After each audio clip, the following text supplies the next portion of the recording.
Come on, my people, let's make Jamaican stout together. I put up the ingredients so that you guys can have the ingredients, but you know you need egg, a Guinness, nutmeg, some milk.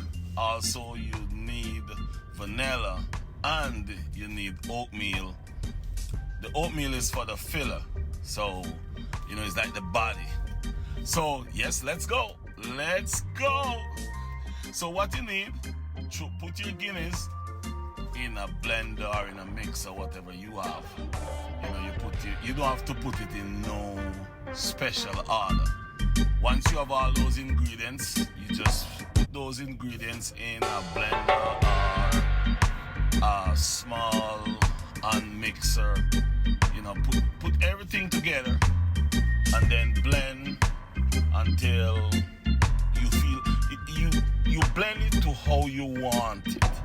You can blend it out for a long time so that you don't feel anything, or you can blend it so that you can taste a little bit of what you put in there. If you want to taste some of the oatmeal, if you want to have it where you can chew it, it's up to you. But this is a very nice drink, simple, easy, and it's good for your body.